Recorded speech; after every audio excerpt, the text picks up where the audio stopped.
All right, what is going on, guys? It is time for another episode of the Chasing Waypoints podcast. And, well, we are back with another In the Bivouac. We're wrapping up the year. That's it. It is over 2023. We are to the end, which means we got a lot of stuff coming up for the beginning of the year. Dakar Rally, you know that thing. Kind of kicks off the whole Rally Raid party, and then the North American Rally Raid series enters the chat. So I am excited to see what this future holds.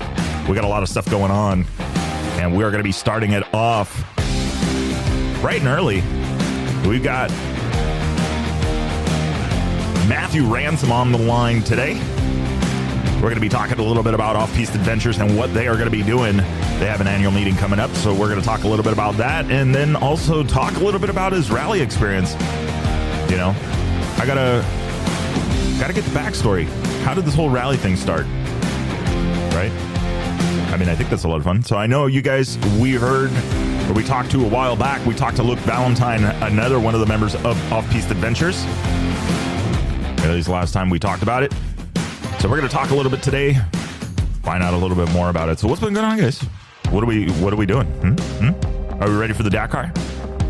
What are we going to see? Do you think we're going to see an all Honda podium? Really make it hard for the Austrian teams? Or are we going to have some mixing of the, Mason Klein on the Covey? That'll be interesting. Covey factory bike, racing as a privateer. Out there making it happen. So excited to see that. We'll be talking to him as well before he heads out to the Dakar Rally. We'll get that going. So I think we're going to have a lot of fun. This coming year, we got a lot of North American rallies coming up. Battleborn Rally joining the chat. As far as events go, Kota Rally, looks like some planning going on there, and we're going to be having a Kota Rally in 24. Still haven't heard much from the Sonora Rally, but I know they are working on it. They have a rally school coming up, so we'll be looking forward to that as well. But anyway, let's get Matt on the phone. Let's talk a little bit about rally and what is happening here.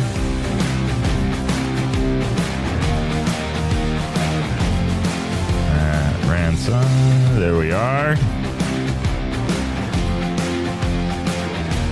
All right. So before we get this one started, here's an interesting question that just popped into my head.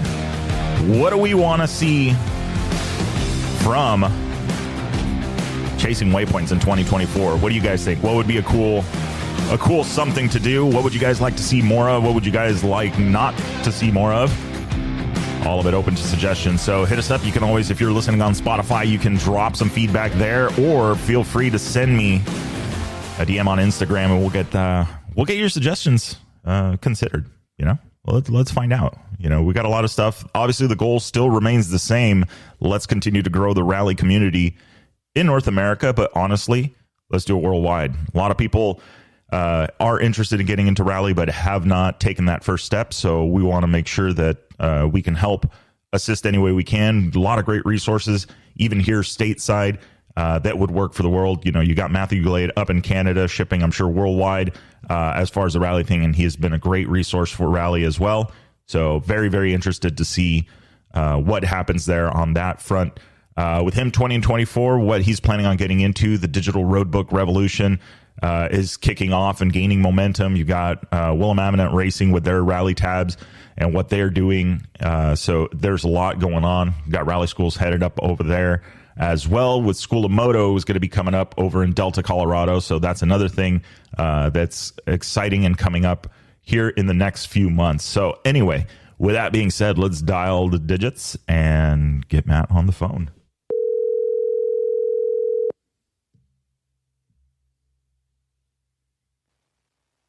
Hello. Good morning, Matt. How are you? Doing well. How are you? Doing great. It is a Saturday morning. We've made it. Yeah, for sure. Yeah. Very nice. I hope it's warmer. I hope it's warmer there than it is here. So It's pretty cold. It's like 55. yeah, we're at 31. Okay, you win. Oh man. Well, okay. Well, speaking of 31, where are you located in the world? Well, I live in Manhattan, Kansas at the moment. I'm at home at my parents on the eastern side of Kansas, but yeah, lived in Manhattan, Kansas for 20 years now, going on. Nice. So Very nice. Well, I mean, yeah, it is the winter weather, and well, there's nothing that we can do about it. But yeah. we do have some rally stuff coming up over here on this side. So, are you going to be traveling to any events, doing any races this side? Yeah, so I think the Sonora Rally School's coming up. Is it the 9th and 10th? Mm-hmm. And so we hope to travel down there and get that going. As for that, we're kind of waiting on the news, see if we can get some dates for Sonora. And then what else would we have going up? It'd be March in SoCal, and what other events? We're trying to go to most major stuff in North America. So, I have a little bit of a schedule going on, but there's a lot of dates and stuff that aren't set in stone yet. So we're kind of waiting on that to finalize the schedule. So yeah, it's being a little tough right now. A lot of people looking forward to the Sonora Rally, and no dates as of yet. I mean, I would like to think that they're going to be coming soon. And with that, then you also got the new rally. Have you guys talked about the Battleborn Rally yet? Yeah, we chatted about it a little bit. I think you had an overview of it that I think Luke and I both listened to, and I think it's definitely on our schedule. We're waiting on. I think right now you just sign up for their email list, and then hopefully we can get some more information about that soon. Yeah, that's what we're hoping. I mean, we're getting to the end of the year, so I would hope that. I mean, the initial that I heard is sometime in May, I believe was the. So I'm curious to see what the official dates. Got to request the time off. Exactly. I think that's a huge thing with rally. A lot of times these 4 or 5 day, 3, 4 or 5 day events that take a lot of time, and sometimes it's not the easiest for people to take that off. But yeah, for sure. Hopefully we get some dates and we get it on the calendar, and we'll have a full year of rally ahead of us. Yeah, I know, right? We're getting ready to kick it off, North American rally season. Speaking of which, I saw a date for an Off-Piste adventure meeting. You guys are doing what's the deal with that? So we're kind of going to start it. This is our first year, so we were born last winter. Luke came up with a idea for this whole thing last year. Approached me, and me and Luke worked through it all year long. And so we're trying to have this meeting to kind of get some opinions from people about what we did right, what we did wrong, what we could do better, and then also still use it as if you're interested in what we do, or or you just don't know what we do and you want to know what's going on and what we're all about. That's your time to chime in. You don't have to be a member. You don't have to be local. There's a Zoom. You're going to have a Zoom meeting. There's also going to be a local portion if you want to show up. If you want to fly out from California and show up in Kansas for this meeting in the middle. I think it's December 4th on a Monday. So we'll have both online and in person, and basically we want to explain what we're about. We want to get input from people, what we can do better, maybe some ideas of how we can make things work and acquire more members and stuff like that. Because really what we're about is one, getting new riders into rally. We really that's kind of our number one goal is we want to get new riders in rally, but then we also want to help out riders that that are veterans and stuff like that. And being from the Midwest, it's a huge cost from us, just the travel costs alone. And so if we can band together, get a group big group of guys together, it will, ease that financial burden on everybody. And so basically that's what the meeting's going to be about. We hope we get quite a few people and we get some input and go from there. Nice. So. Well, good. I mean, that, I feel like that is one of the many things that the rally community needs. If we want to see it grow, everybody that has the ability to teach and bring people into the fold, like, okay, what could we do for the next year to get things going, and make it easier? Because I think it's almost like HVAC, kind of a weird reference, but it's like, you walk into the building and you understand that the building is climate controlled, right? It feels nice inside. It's either the heater's on or the air conditioning's on, depending on what it is, but you don't know all the inner workings. And I feel like sometimes that's what's going on. People watch the Dakar, but they don't actually know how obtainable it is to actually go out and start doing road books. Yeah, for sure. And, and the crazy thing is I feel like almost everybody you get to do a road book, go to one of these events, then they're hooked. They're hooked for life. They always want to go back and do more. That sense of adventure that everybody has coming out of the event, they seem like they're hungry for it after they did just one book. Mm-hmm. So. Yeah, I feel like that's. Matthew Glade will go in history for saying that, and just saying, take a look at the used gear market, and there's usually nothing available. And more often than not, like the most recent stuff that I saw was some equipment that was for sale, but it was because they were transitioning to a digital road book. Mm-hmm. So it's like, well, there's nothing left to, it's proof is in the pudding, right? It's like, okay, well, there you have it. As people once they buy the equipment, they don't sell it, they continue to use it. Yeah. And, the cool thing about rally is even if you wanted to just make a simple dual sport ride into a rally book, it's something you could do at home. It's fairly simple to do. It keeps you in that mentality. And even though it might just be on rock roads or even paved roads, but there's just that extra little bit that you get satisfying by writing a road book, Yeah, even if it's roads that you've traveled down, 100 times before, it's different when you don't know which is the next road, that you're going to take. I mean, unless you're that good and you can automatically, automate or automatically guess distances when you say it's like, 10 kilometers up the road. Oh, yeah, that's this road. Yeah, for sure. For sure. So I don't know. I don't think I'm that good. So. Yeah, I tried that once. I'm like, okay, the top of that hill is 1 kilometer away. And then I show up and it's like almost 2. I'm like, my distance estimation is just a little off. But yeah, I've lost ICO before, and you're trying to go without an ICO. Yeah, that's pretty crazy. I've heard Jimmy Lewis does that kind of stuff in his rally training. Like you'll wake up in the morning and then there'll be like something that he's picked that you're not allowed to use that day, and there'll be maybe tape over it or something like that. And it's like, figure it out. It is what it is. So I think that's a pretty cool practice, and especially for those guys, in the top tier at the Dakar, they've got to deal with so much. There can't be any excuses. Well, this wasn't working. Well, that wasn't done. It doesn't matter. Just get it done. So that'll be that'll be interesting to see.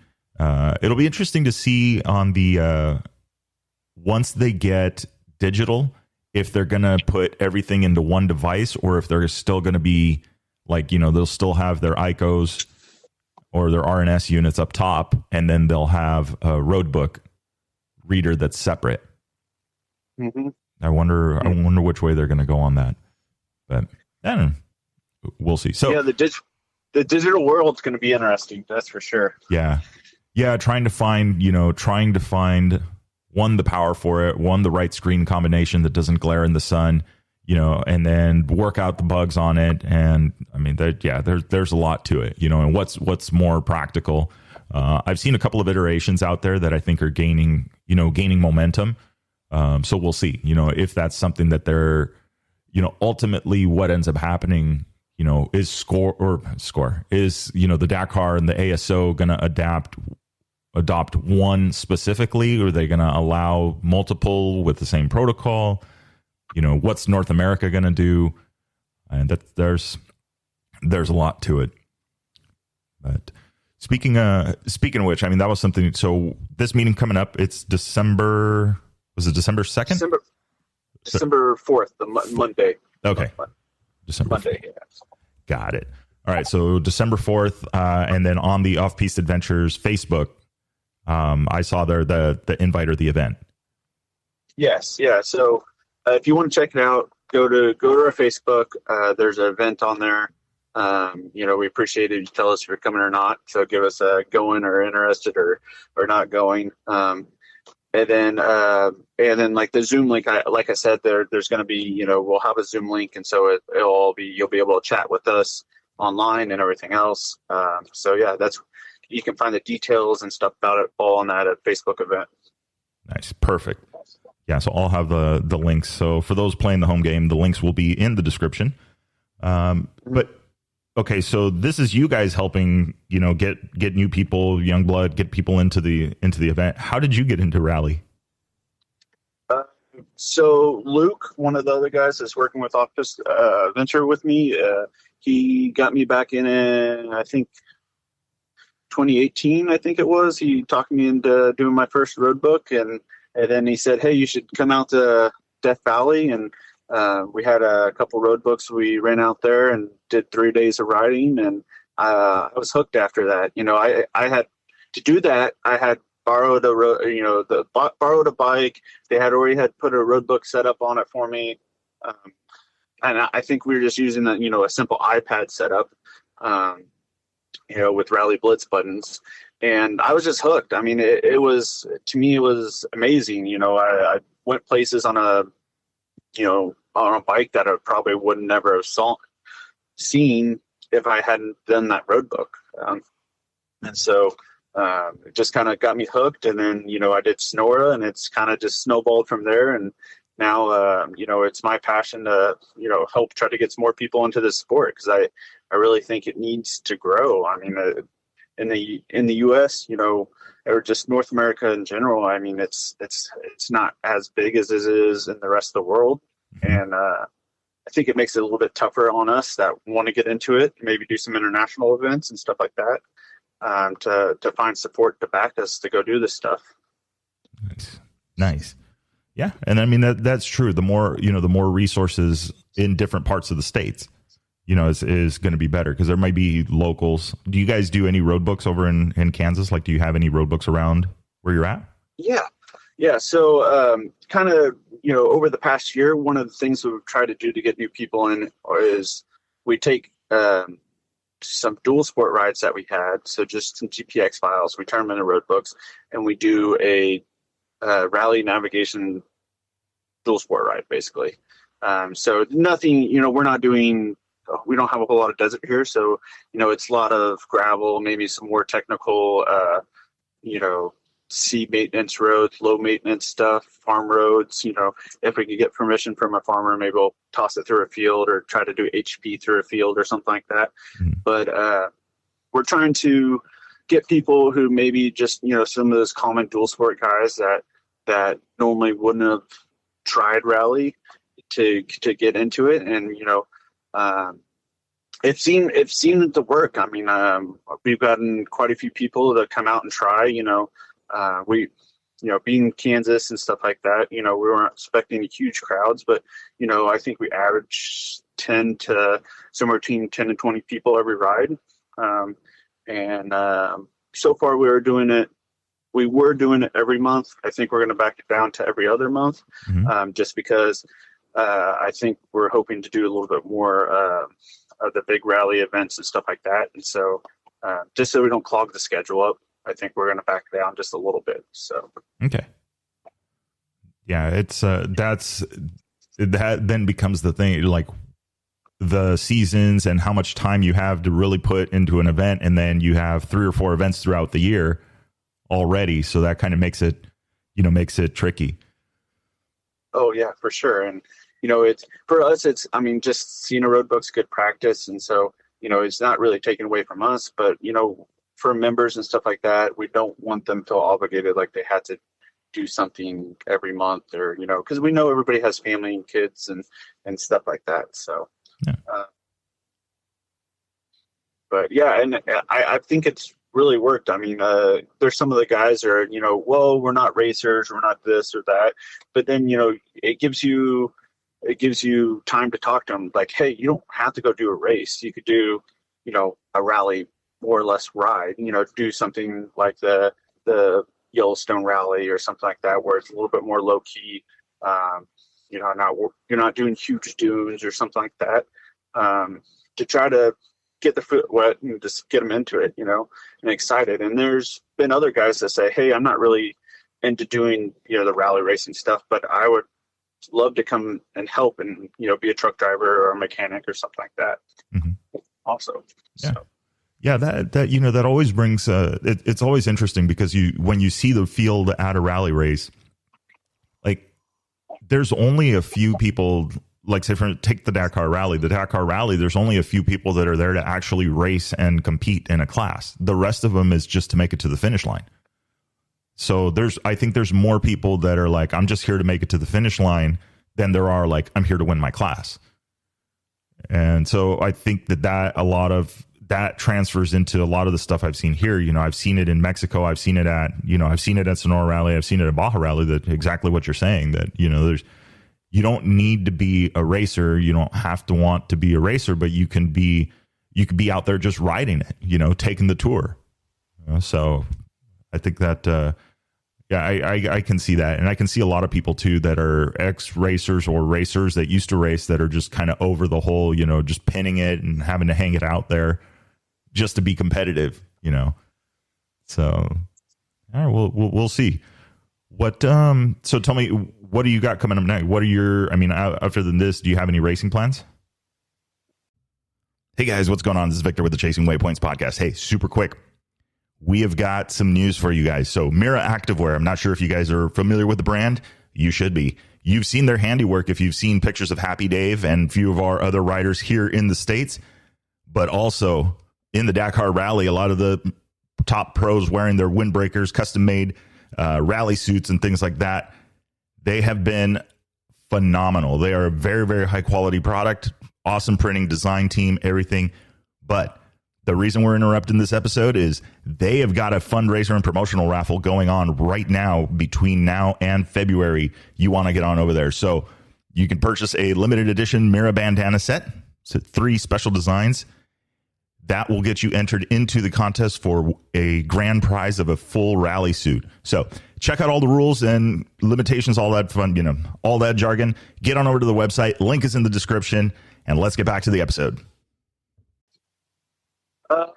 Me personally, I haven't quite put my thumb on the schedule, exactly what I'm going to do. I'm hoping this year, Sonora, depending on when it is. I don't know if I'm going to race Sonora, but I hope to bring Off-Piste Adventure down there and support the guys that do race. Maybe be a veteran guy who's been there a few times that I can share my expertise and help them get across the finish line. But I do plan on personally racing the Baja Rally this year. I haven't ever raced it, so that's kind of what I'm looking forward to.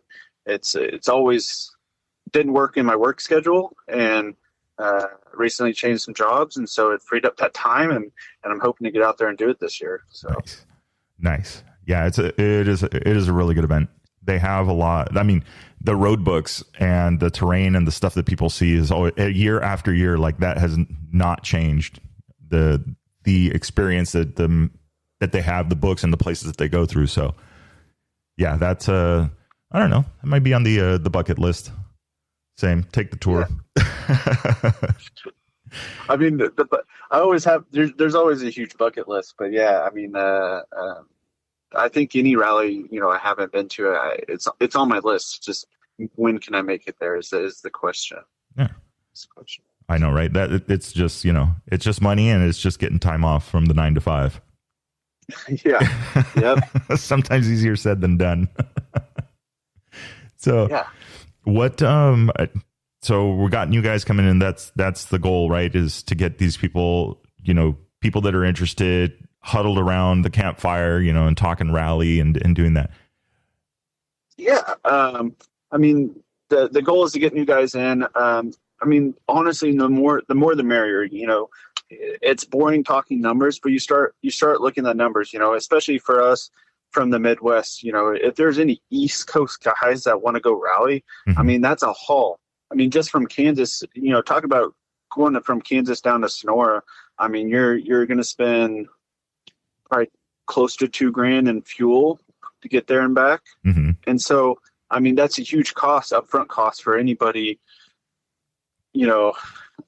from the Midwest east to get to these events, without trying to do a flying ride or something like that. And so, hopefully we can get these guys huddled around the fire, talking about it, excited about it, get quite a few people to join, because, I mean, you go from, I think I was tallying stuff up the other day, if one person was to go all these events and do it all by themselves, and, they're paying one mechanic, they're paying all the fuel, but they're paying everything, all the entry fees. I think it was like, for like the 13 events I had on there was like $60,000. And that might be low or higher, but that's a ton of money. And, that explains why there's not a whole lot of people that can get into rally and sustain that. And so, but you start running the numbers and you get 25 people in there, and, I think we were charging them the $150 member fee, and then we're hoping everybody can bring in at least a $500 sponsorship of some sort.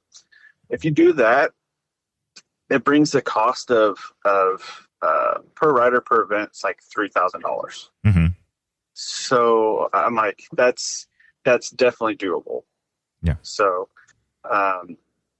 that's a lot less money. You're going to have riders that, hey, I want to pick and choose. I want to go to this event, that event. And it's not only, because we do have 3 bikes, and we quote unquote, for lack of better words, rent them out. But we're not looking to be like a fly and ride. We're looking there, hopefully guys that don't have a bike built, we can get them on one of these bikes and get them into a bike for a cheaper price. And we can share parts, and so they don't have to carry their own parts and stuff like that, to reduce that cost. Yeah. And for the guys that already have their bikes, what can we offer them? Well, we can offer them, hey, we have room in the trailer, so get your bike in the trailer. We can haul it there for you. We're going to help provide a mechanic. Depending on, what's our sponsorship and stuff looks like, there's a possibility we can help provide lodging cost, just general things that, other than really your entry fee, we can help with most everything else. Yeah. So, which, I mean, that's the learning curve. It helps make the learning curve not as steep, for sure. And I like the idea, like how you're saying, it's like you're group funding it, splitting the costs, building a team. Yeah, there's a cost to the membership, but I mean, that makes 100%, like it makes 100% sense, because what you pay like that, something like that, is going to help mitigate all of the other costs, like help lower it and make it more achievable. Yes, for sure. Right. And then not only that, the experience in setting up the equipment, which I think is huge. Yeah. And, I wouldn't say we're struggling, but we're new, so it's taken a little bit, to get the snowball rolling, and hopefully we can, and that's part of the reason why we want to have the meeting. We wanted to figure out what we can do better, and how we can get more people into the sport and onto our Off-Piste Adventure club, so that we can lower the costs, and and the more people we have, the better it's going to be for everybody. So yeah, exactly, to divide it up. And then that also makes like purchasing equipment and things, you're not spending money on stuff that you don't that you could have purchased something else and been a little bit more cost effective, getting the right stuff the right time. I mean, that's kind of cool though about rally, is that there really isn't necessarily a wrong choice in equipment. It's just being realistic with what you're trying to do and achieve, and then you can kind of set your budget and go from there. But I think there's something for everybody. if you want to start on the lower end budget, or if you're like, I'm going all in, give it to me all. Yeah, definitely. And, you're talking about, lowering costs because, what equipment you had to carry and stuff like that. The cool thing is, like, if the team has, say we went to Sonora last year, I think we budgeted 4 rear tires for every bike and 2 fronts. Did we end up needing those? No, I think one guy, he rode on the same set of tires the whole race, which was pretty amazing. Nice. And so, like, if you had planned for that, then you have all these tires left over, and you have this cost. Well, being a team, maybe you're not going to the next rally. Well, Off-Piste Adventure is going to the next rally, so we're just going to use those tires and mooses at the next one. It's not the big of a deal, and you're only going to pay for what you use. Mm-hmm. And so, basically, if you're using extra tires and stuff like that, you're going to pay for it. But if you don't use it, you don't pay for it, and so you don't have to have that upfront cost of holding the inventory. Yeah, exactly. Which, I mean, it adds up quickly if you don't, if you're not careful, and you want to plan, accordingly. So I think, yeah, that I don't want to say crowdsourcing, but the ability to take a crowd or a group of people and everybody kind of pitch in and then have that available if you need it. Yeah, it's still for sale, but the idea of you didn't have to, take all of this stuff, figure out the logistics and do all of this stuff. We all work together as a team. Exactly. And, and we hope so the kind of the other ways to kind of save money and stuff is we hope that, maybe we can get some of the members in there that are very mechanically minded, and they might not want to race Sonora, but they're willing to work as a mechanic. Well, then can we fund them? We use a point system and saying dollars or whatever. Mm-hmm. Can we give them, say $1,200 worth of points to go be the mechanic for that event? The other, say, 5 riders are paying, splitting for that cost, mm-hmm. but it's not $1,200 per rider then, and that also saves the person who's being the mechanic. They can use those points for another event. Say, hey, I want to rent the bike at Yellowstone. You can take those points, those 1,200 points that you earn, you can put it towards bike rental, or if you had more than enough points, maybe you could put it towards the entry fee. Mm-hmm. But yeah, I mean, we're hoping we can make it to where you can earn some points by doing stuff like being a mechanic, coming and doing bike work. It's a little bit harder for the guys that are not going to live around Manhattan or not be in Kansas, because that's where we're going to bring the bikes. But even not just a mechanic, sometimes we just need a truck driver. We need an extra hand. Mm-hmm. So we're hoping to offer opportunities like that. Hopefully they can maybe mitigate the cost for people also. Yeah. Well, so and little sweat equity, I guess. Yeah, exactly. Well, yeah, and I mean, and that I think it makes sense. And yeah, like you're saying, is okay, the location may not work necessarily for everyone to bring the bikes in, or that's local to that area. But I believe that even just exposing people to it, like, having like what you guys are talking about, doing the Zoom meeting side of it, that might encourage people to reach out. And then it's like you have like a little satellite, well, I got a group of 10 buddies and we're down here on this side. And we want, we kind of want to do something similar to that. Maybe they could work together, or maybe that's something that you guys can help facilitate, even though you're a state away, but you're closer to them than maybe somebody in California or somebody in Nevada or somebody in Arizona, so I think that, I think that's actually, really good. And then most of the packages, most of the things that I'm seeing, for Rally Raid is the, like you're saying, like these fly and ride packages, they could get very expensive quickly. But if you have the ability, like, to bring your own bike, there's a membership fee, there's some, there are some things you got to do. It still ends up being more cost effective than, like, okay, well, just how much is it, and you break out the credit card. Exactly.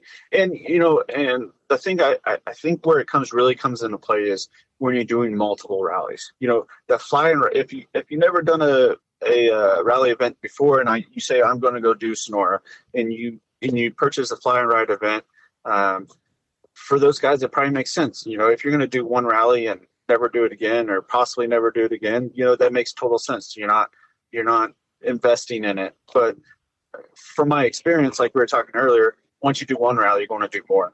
And so once you get into starting doing multiple events a year, it's going to be way more cost efficient to do something like we're doing. The crowdfunding.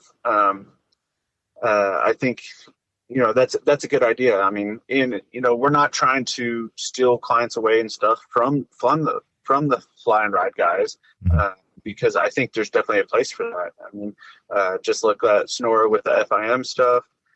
There was, I think, Freedom Rally had pretty much all their guys were, from out of country and stuff like that. And that kind of service makes sense for those guys. But for local riders in North America, I think, no matter where you're at, I think it makes sense to do kind of what we're doing, and, I haven't really seen anybody else do what we're trying to do.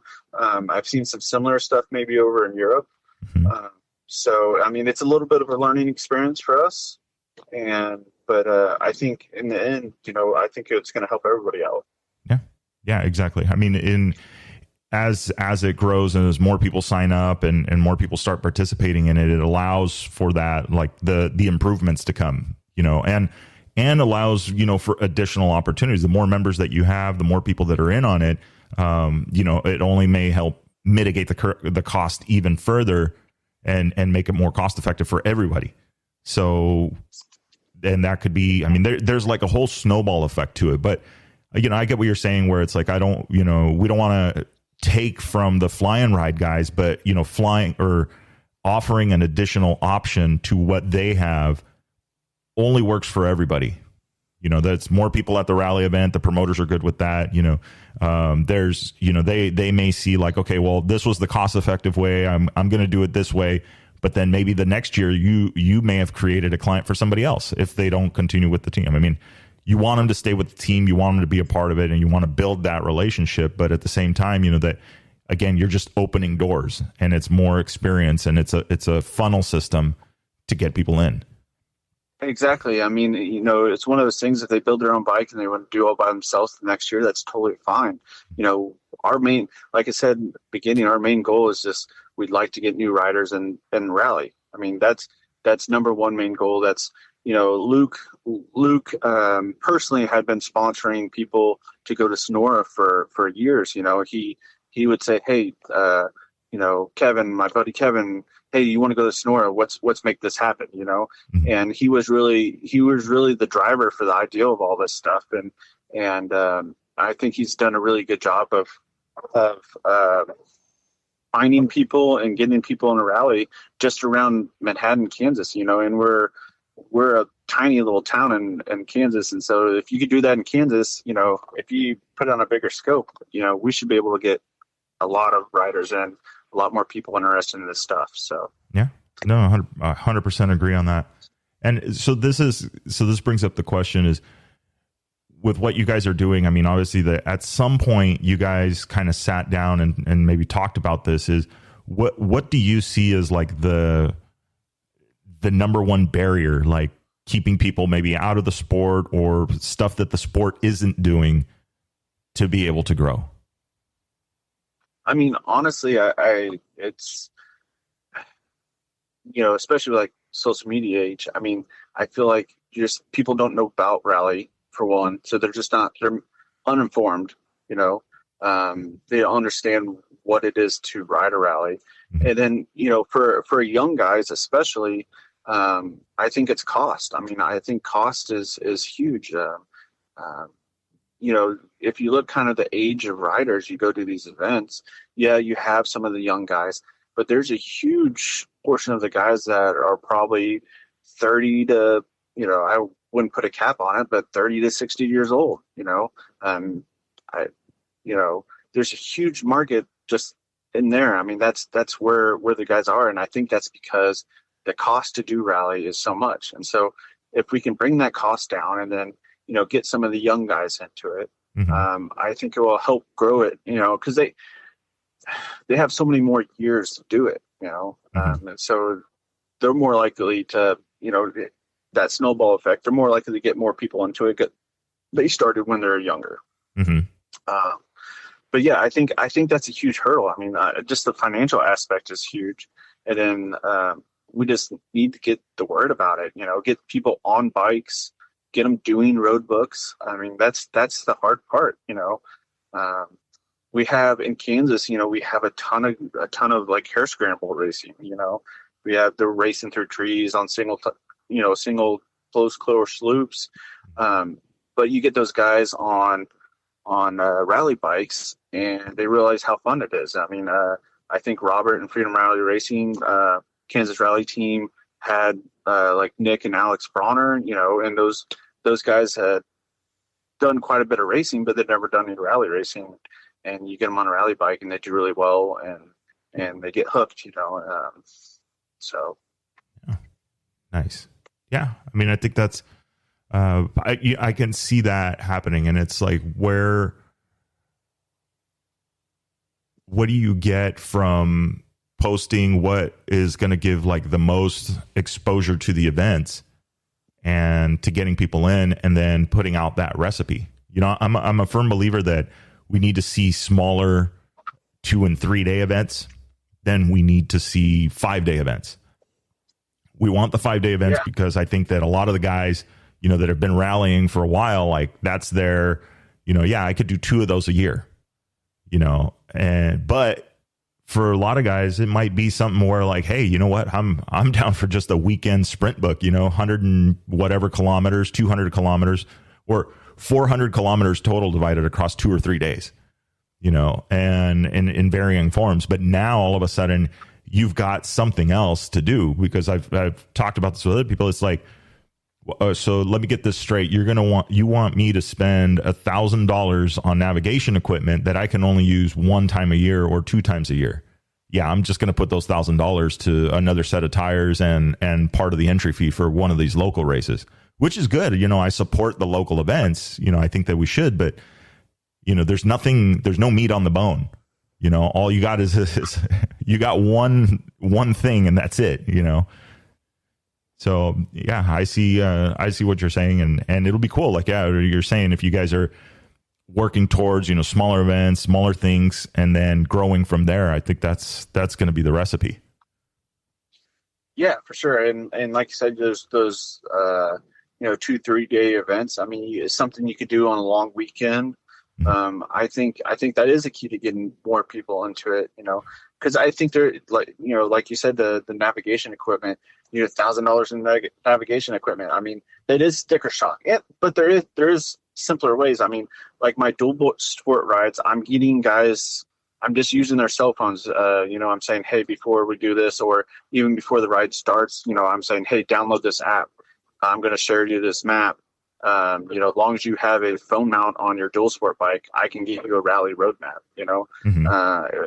And that's, for us, it's a good way to practice. Maybe if you're hauling the mail through the desert and you're hitting washes and stuff like that, you really don't want your phone flinging off. It might, a phone's fairly small, so it's gonna be really hard to see. But for us, trying to get people just interested in road books, I mean, I think it's a very economical way to get people just to give it a try. Yeah, exactly. Like, there's no other, like, if you could literally come up with something that you could buy anywhere. I mean, like, literally, if I could go to the local Best Buy or the local electronics house like that and pick up a cheap tablet and some kind of, anything, right? Any kind of controller, whatever it is. And then just figure out how to mount it to the motorcycle. I mean, it'll take you 30 seconds on the Rally Moto Shop website to see, that, hey, here's these mounts. Or you could go with like RAM mount, or you can go with all these different. And then all of a sudden you're ready to go do a road book. And the worst thing you got to do is spend some time learning Rally Navigator if you have to make your own. What's going on, guys? Victor with the Chasing Waypoints podcast. All right. Are you looking to promote your brand to a worldwide audience on the podcast? Drop us a line at podcast@chasingwaypoints.com and let's talk. See what we can do about getting you some more ears for your company and getting the word out worldwide. So exactly. And, not that Rally Navigator is hard to learn, but, building a good road book, takes some practice. And so I think that, sometimes that scares some people away. I have some of my new members, and I have one that's out in Southwest Kansas, and he's been bugging. He's like, "Hey, what does it take to build a road book?" And I said, "Hey, get on Rally Navigator. This is how you do it. This is how I do it." A lot of times I kind of have already a pre-selected route in the GPX. I'll load it up. And he goes, "Okay, that's all you got to do is load it up." I'm like, "Well, then you got to go through and make sure all the turns are right and make sure that, everything looks good. And then you got to ride it and proof it."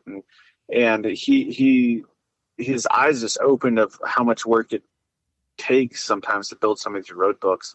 And so I think that's one thing that, if we have some pre-made stuff and whatnot, I think that's great for the guys that just want to give it a try. So yeah, exactly. It's not it creates a step stool to get into the next level, even if it's just basics. And I mean, and I agree what you're saying, like the Rally Navigator, a road book, designing a road book. Yeah, it could be pretty difficult, but we go back to the days of MapQuest, for some of those, if you think about it, if you remember, a lot of people used to print out the directions and they would read the directions and literally be like, okay, yeah, cool. So that's how we get to where we need to go, and so, I hate to break it to people, but that was kind of doing a road book. It's just not to the detail that you can have on a current road book. And it's actually, once you get into a rhythm of it, you can knock out road books pretty fast, and the devil is in the details. I've seen, Scotty from Baja Rally disappear for almost 10 hours to just work on a single stage, but going through and looking at every note and going through it and making sure, like, is this the best note, or trying to identify, like they say, right? A road book is only as good as its weakest note, because if you can't string together every single note, then you're going to at some point have to make decisions, and that's what makes it tricky. But then again, these are at competitive events. This isn't, your buddies riding out, in the back country. One of them made the road book for that weekend, and now everybody else has got to follow. He gets to ride sweep. So yeah, for sure. I mean, it's a whole different level when it's competitive too. I mean, and when you're doing competitive stuff, you got to also think about, safety and stuff like that. And most of the time when you're doing these dual sport road books that I like to do in Kansas with the guys, there's not a whole lot of safety concerns. My biggest concern is, somebody flying down a rock road and being a stop sign on the backside of the hill where you can't see it, stuff like that, or we're in a low maintenance road and it was washed out, and that maybe I didn't have it in the road book because it washed out last month and I made the road book 3 months ago. So yeah, that stuff gets a little tricky, but definitely, I mean, having a perfect road book, isn't necessary really for this stuff. I mean, that kind of also helps you out, if you're, I know even at Sonora, I mean, there's been corrections on where you roll up to the line and stuff like that. And, and they only found it out because, the first person went and realized there was a wrong note or something's going on, and, let somebody know, hey, there's something going on, with the road book. Exactly. So, things that you wouldn't imagine or that you're not really ready for.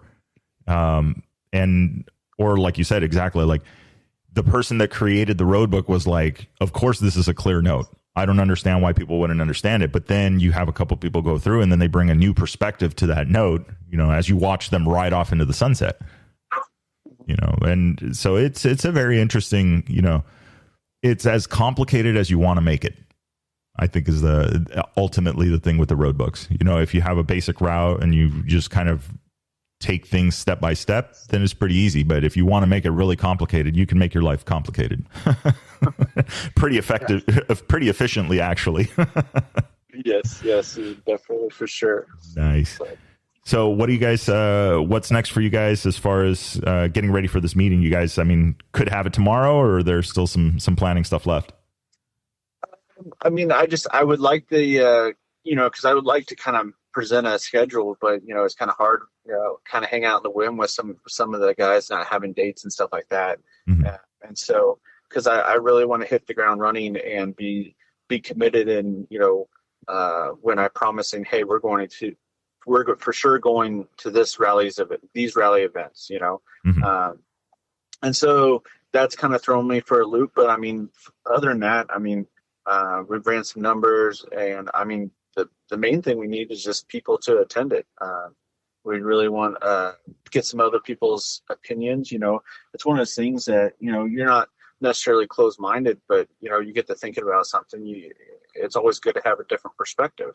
Mm-hmm. Just like, how you said in the books, the guy, it's just like writing a road book. There's not one answer that's correct always. And so, if you have one guy writes the road book and he said, oh, this note's very clear, and the next guy says, I don't understand it. I mean, it's the same thing with this club, and I think the more opinions we can get, the better. So, and hopefully we'll have a better understanding of what we need to do, and hopefully we can help serve and collect more members and build the rally family. I mean, I think that's the end goal. So yeah, get everybody on the same page and working on the common goal, growing the sport.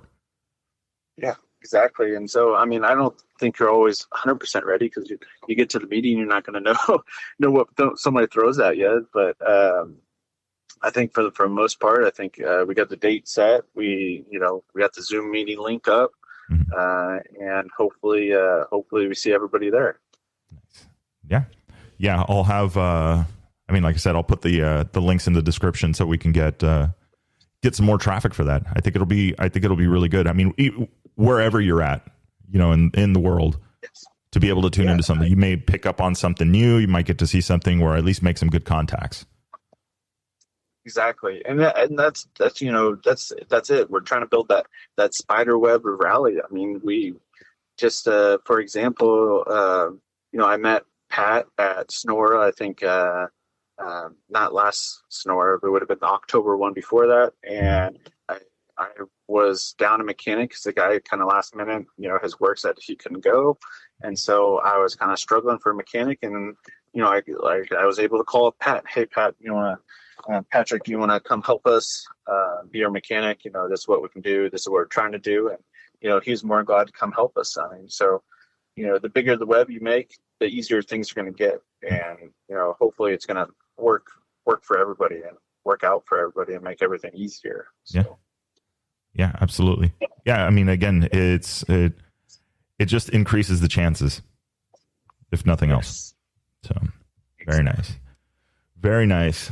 Well, good. Well, let's see. What else do we got? We know when it is. We've got an idea of the subject, what you guys are going to be talking about. We know you're looking forward to maybe doing the Baja Rally at the end of the year, next year. Yes. Yes. I would definitely say, I mean, whenever Sonora is, that's definitely in the books. It's a green light for us. Mm-hmm. Baja Rally is definitely a green light. There's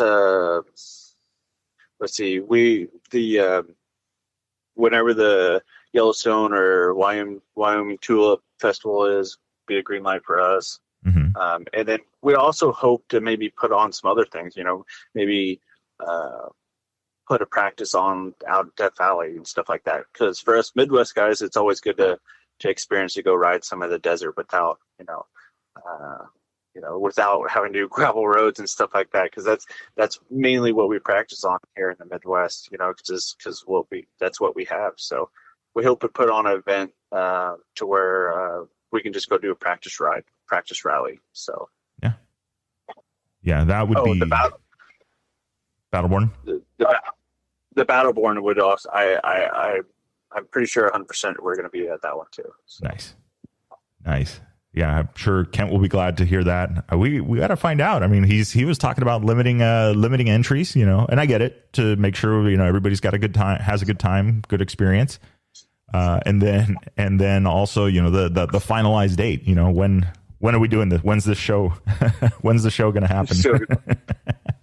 So I think right now, everybody's getting antsy. I mean, I think that's for quite a few few of these rallies, everybody's kind of like waiting for it to get on the schedule. Us rally guys are passionate, and so we want to look forward to something, and so hopefully we can get some dates and we'll get everything nailed down. See everybody out there.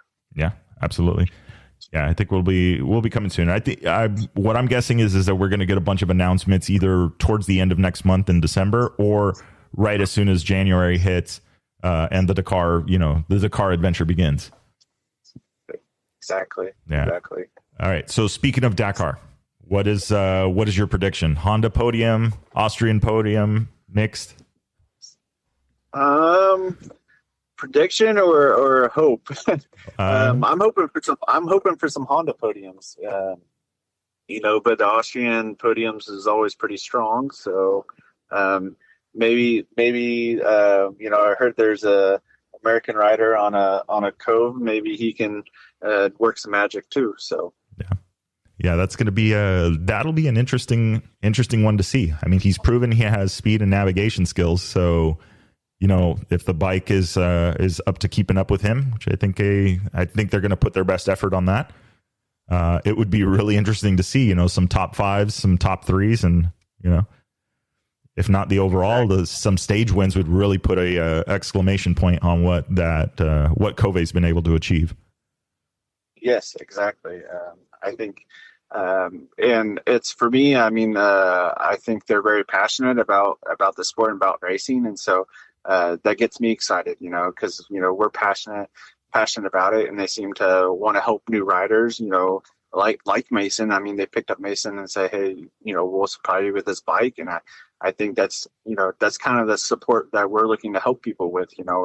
Is hey, how can we get people to accomplish their goals or their dreams or whatever else? Mm-hmm. So yeah, I thought that was pretty cool. Yeah, absolutely. Well, excellent, sir. I will let you get back to the weekend. Enjoy it. Exactly. It's a long weekend, so we got to get out and enjoy it. Doing any riding? Probably not. It's a little chilly. But I'm going to go visit some family and stuff like that, and hopefully get some stuff squared away for a meeting and make sure we're all good to see everybody on the 4th. Nice. Excellent. Well, I've booked the calendar, or I've marked it on my calendar, so I make sure I'm in attendance remotely, and we'll see how it goes. Looking forward to it. All right. Sounds good. Awesome, Matt. Thank you very much. Have a good weekend. You too. Thank you. Goodbye. Bye. All right, so there you have it, Matthew Ransom with Off-Piste Adventures. Very interesting. I'm digging this energy that's coming, right? Where we got other people across different parts of the country that are looking forward to moving and creating and making new events and assisting people and getting into it. Like he mentioned, it's big in the rest of the world, so it's just a matter of getting the right pieces in place. And I've talked to a lot of people, even racers that are currently racing in other series, that are thinking like, yeah, it's kind of cool. I maybe thought about it, but then the cost entry barrier comes up. But, it's one of those things where it's like, well, if I'm not going to do this race and that race, well, I've pretty much almost paid for the navigation equipment, and maybe it's something that they may even have that stuff laying around the house, and just go out and try it and then see it, If you go down to, I'm just looking at this, right? I don't know. Here's a recipe idea. Find a Note, a Galaxy Note, or one of those Android tablets where you can put something like the Rally Navigator app on it, or you can do the DMD dashboard. They have a roadbook reader with Cap and Odo on it. So you get something like that, and even on a phone that's fairly small but bigger, you could get one of those like burner phones or whatever, and just go out and try it. Or maybe you got a tablet lying around, and you're able to put that stuff on there and just basically, and then just go like, okay, I struggled with this because I don't understand this yet. I'm not fluent in roadbook, but now that I've done it, I kind of see some potential here. Maybe I would benefit from having, either a larger tablet, or maybe I would benefit from actually getting a roadbook reader or roadbook holder and a single ICO, like go for an ICO GMAC, so where it's GPS. So now you have both cap and you have your odometer, and you can select between them. Or maybe it's the roadbook holder and an RNS unit. You go and get the GFX V2 Pro that can show you both cap and heading, or cap and odo on the same screen. You can select it, you can adjust it, or whatever. Now you're kind of killing two birds with one stone. So there's something to be said for, there is a staircase to getting into the rally thing and being able to figure out, like, okay, do I really want to do this? Is this something to do? Are there events in my area? Could I organize events? Could I create road books? Could I do that? Because I can tell you, it really isn't that complicated as far as creating a road book. The road book side of it is just a matter of, okay, well, I've got this road book. I've got this thing. I've got this GPX track that I've done. And in Rally Navigator, they make it super simple to import it. And not only that, but it's like, okay, I want to import this track at the end of this particular ride, or somewhere in the middle, and having that ability to be able to create a loop. And there's so much to it, if like, okay, well, it takes them, the tools are there, and hats off to the guys at the Rally Navigator team, at Rally Navigator, for making it easier and easier to create these road books and to do this stuff. Seriously, you can do, I did a basic dual sport road book, nothing super fancy. The fanciest it got was putting in notes about either or, Y's, putting, on left, on right, stay straight, very easy to understand, changing the terrain so that it's understood that one's a highway, one's a regular road, and then one is dirt road. It's really not that. It sounds, explaining it and saying it now sounds more complicated than it actually is. So if you think about it, and you're the guy, we all know him. We all know that guy. We all know the guy in the group that understands electronics. It's the guy you ask, right? Like, hey, what? My GPS is doing this stupid thing. How do I fix that? That guy. Identify that guy and ask him, have you ever thought about making a road book out of some of your GPS tracks? That could be huge, because that's your guy. Now you got road books that you can go practice on. And even if it's digital, or even if it's, with the paper road book, now it's like, oh, wait a minute. That's actually not as hard as I thought it was going to be. Okay. So now it continues to grow. And next thing you know, you got a whole group of buddies, and the riding area that, back and forth, now one of your guys, one of the buddies in the group, is going to be the one in charge of making the road book, and, well, I don't know if I want to spend the time reminding them. Okay, fine. Go lay out the course, record it on a GPS, and then hand it to your GPS guy, the guy in the group, the map guy, hand it to him and have them convert it over into a road book really quick. Nothing fancy. Don't go super wild on it. Don't complicate your life. And now all of a sudden, damn, I got a road book. Oh, this isn't that bad. Okay. And now it's the next time, maybe, well, I want to try and learn how to make a road book. And they're not that hard. It's really not that hard. So I don't know. We'll see. That's today's episode, guys. I hope everybody is having a great weekend so far. And remember, it'll make sense when you get there. Enjoy the ride.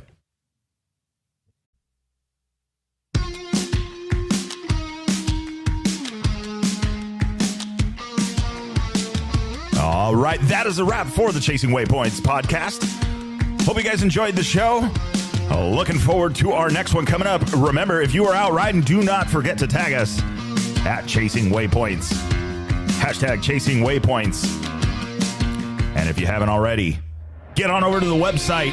Get signed up for the newsletter, the Bivouac, North America's rally raid and adventure riding newsletter. Hey, let's have some fun. Let's find out what are you guys up to. Let's get you featured. If you're a brand and looking to get supported, get some eyeballs, get some ears on your business, absolutely hit us up. Send us a message at podcast at Chasing Waypoints.